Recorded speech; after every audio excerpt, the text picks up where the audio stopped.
नमस्कार दोस्तों, मनुष्य जीवन का छुपा सत्य आज इस कहानी में मिलेगा। ध्यान कैसे लगाते हैं? ध्यान कोई अलग क्रिया नहीं है, यह मन को एक जगह टिकाने की कला है। सबसे सरल तरीका और सबसे प्रभावी, सीधी रीढ़ के साथ बैठें। धीरे धीरे सांसों पर ध्यान दें।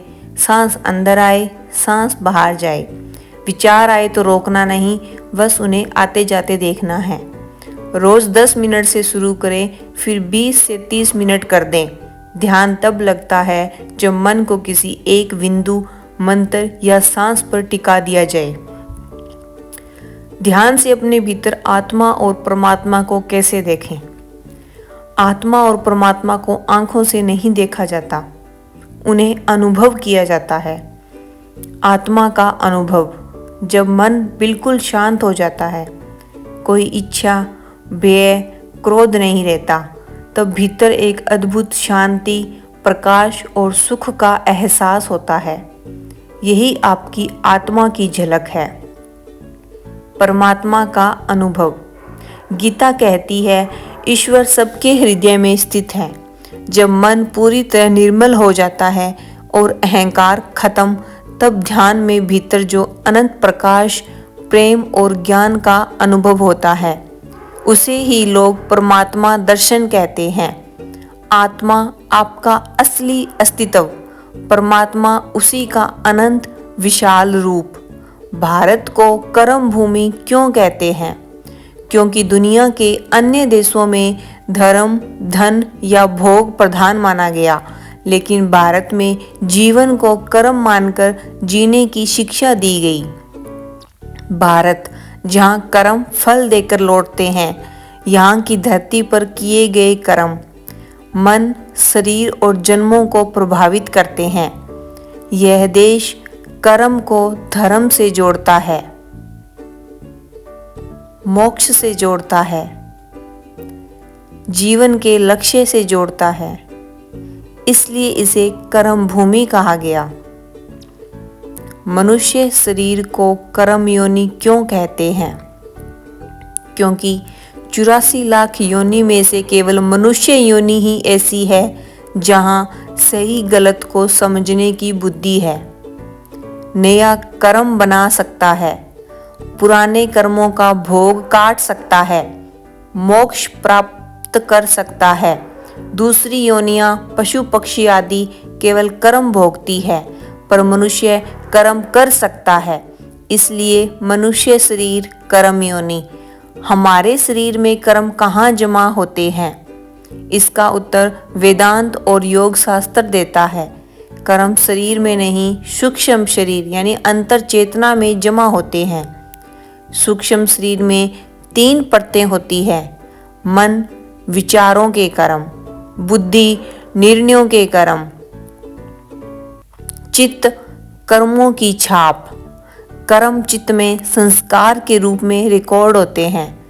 मरने के बाद यमराज इन्हें कैसे पढ़ लेते हैं? यमराज शरीर को नहीं देखते, वे जीव के सूक्ष्म शरीर को पढ़ते हैं। मरने के बाद स्थूल शरीर, भौतिक शरीर यहीं रह जाता है। जीव सूक्ष्म शरीर लेकर निकलता है। उसी में उसके सभी कर्म, संस्कार, इच्छाएं, वासनाएं अंकित रहती है। यमराज इन्हीं संस्कारों के रिकॉर्ड के आधार पर यह तय करते हैं कि मनुष्य अगले जन्म में क्या पाएगा। सरल शब्दों में पूरा सार: ध्यान मन को स्थिर करता है, आत्मा शांति के रूप में अनुभव होती है, परमात्मा अनंत प्रकाश और प्रेम के रूप में, भारत कर्म करने और फल भोगने की भूमि है। मनुष्य शरीर विशेष है क्योंकि यहाँ कर्म बदल सकते हैं, कर्म चित्त में जमा होते हैं। यमराज सूक्ष्म शरीर के रिकॉर्ड पढ़ते हैं। आत्मा, कर्म और परमात्मा की अद्भुत कहानी। भारत के एक प्राचीन तीर्थ धुलिकाश्रम में एक शांत, सफ़ेद दाढ़ी वाले सन्यासी रहते थे, स्वामी वेदप्रिय। लोग कहते थे कि उन्हें ध्यान में बैठते ही भीतर प्रकाश दिखाई देता है और वे किसी के जीवन का कर्म पढ़ लेते हैं। इसी गांव में एक युवक रहता था, आरव। मन बेचैन, सवालों से भरा हुआ। एक दिन वह स्वामी जी के पास पहुंचा और बोला, गुरुदेव, ध्यान कैसे लगता है? आत्मा कैसी दिखती है? कर्म कहाँ जाते हैं? मरने के बाद यमराज इन्हें कैसे पढ़ते हैं? और भारत को ही कर्म भूमि क्यों कहा गया? स्वामी वेदप्रिय मुस्कुराए। आरव, उत्तर किताबों में नहीं, अनुभव में छिपे हैं। कल सुबह सूर्योदय से पहले मेरे साथ चलना। पहला दिन, ध्यान का रहस्य। सुबह ब्रह्म मुहूर्त में दोनों नदी किनारे पहुंचे। हवा में हल्की ठंड थी, आकाश में मंद प्रकाश। स्वामी बोले, आरव, आंखें बंद करो और सांस पर ध्यान दो। आरव ने कोशिश की, पर मन कभी गांव की आवाज़ों में, कभी घर की चिंता में भटक जाता। स्वामी ने कहा, मन नदी जैसा है, तुम उसे रोकना नहीं, उसे देखना सीखो। ध्यान तब लगता है जब मन को जबरदस्ती नहीं, सहजता से टिकाया जाए। कुछ देर बाद आरव ने महसूस किया कि विचार आते जा रहे हैं, पर वह पहली बार उनसे अलग महसूस कर रहा है। स्वामी बोले, यही शुरुआत है, मन शांत होगा तो आत्मा झलक देगी। दूसरा दिन, आत्मा का अनुभव। अगली सुबह स्वामी उसे एक गहरी गुफा के अंदर ले गए। वहाँ बिल्कुल शांति थी, जैसे समय ठहर गया हो। स्वामी बोले, आत्मा को आंखों से नहीं देखा जाता। आत्मा वह है जो देख रहा है, जो सुन रहा है, जो अनुभव कर रहा है। आरव ने ध्यान लगाया। कुछ देर बाद तापमान, आवाज, शरीर, सबका एहसास मिटने लगा। अंदर एक गहरी शांति उठी, मन जैसे पिघल रहा हो। अचानक लगा, भीतर एक प्रकाश बिंदु है, बहुत सौम्य, बहुत शांत। आरव चौंक गया। गुरुदेव, यह प्रकाश क्या है? स्वामी बोले, यही तुम्हारी आत्मा की झलक है। जब मन शांत होता है तो आत्मा स्वयं प्रकट होती है। तीसरा दिन, परमात्मा का दर्शन। तीसरे दिन स्वामी उसे विशाल पीपल के नीचे ले गए। आज परमात्मा के अनुभव का समय है। स्वामी बोले, आरव ने ध्यान लगाया। इस बार भीतर का प्रकाश फैलने लगा। छोटा बिंदु नहीं, बल्कि जैसे पूरा अंतरिक्ष चमक रहा हो। उसे लगा कि वह एक नहीं, सब में है और सब उसी में है।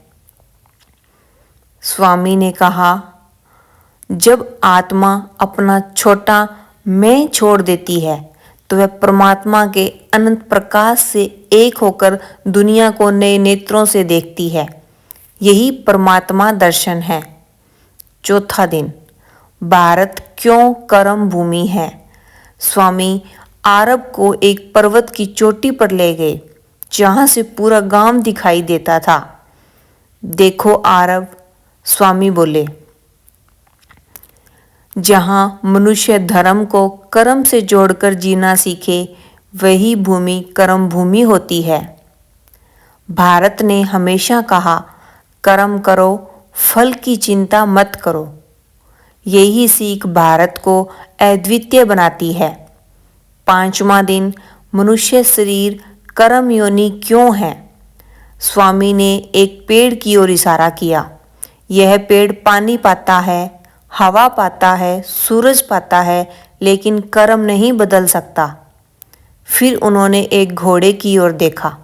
यह दौड़ सकता है, पर समझ नहीं सकता कि क्या सही है, क्या गलत। पर मनुष्य, स्वामी ने आरव के कंधे पर हाथ रखा। मनुष्य सोच सकता है, निर्णय ले सकता है, नया कर्म बना सकता है। इसलिए मनुष्य शरीर कर्म योनि है। यह 84 लाख योनियों में सबसे श्रेष्ठ है। छठा दिन, कर्म कहाँ जमा होते हैं? स्वामी ने कहा, आरव, शरीर मर जाता है, पर कर्म कहीं जाते नहीं। वे चित्त में संस्कार बनकर जमा हो जाते हैं। हर विचार, हर इच्छा, हर कर्म सभी चित्त पर छाप छोड़ते हैं। आरव ने पूछा, क्या यही छापें अगले जन्म बनाती है?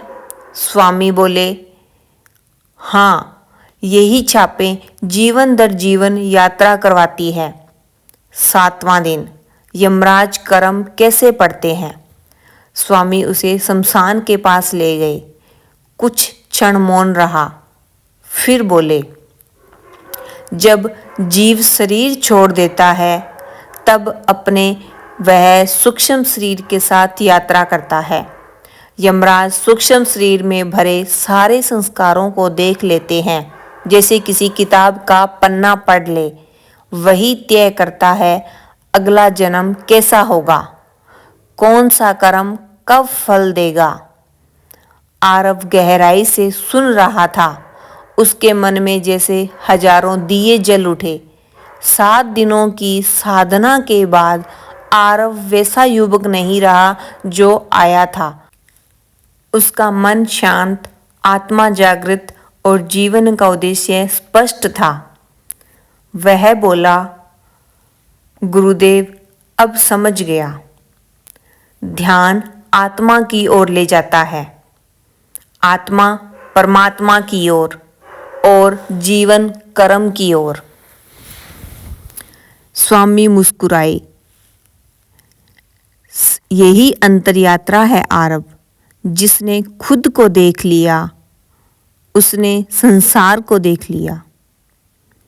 अगर आपको यह आध्यात्मिक कथा पसंद आई हो तो इसे अपने दोस्तों और परिवार के साथ अवश्य शेयर करें, क्योंकि ज्ञान तभी सार्थक होता है जब वह बांटा जाए। ध्यान रखें, मन शांत हो तो आत्मा बोलती है और आत्मा जागृत हो तो परमात्मा दिखता है। जय श्री कृष्ण। धन्यवाद।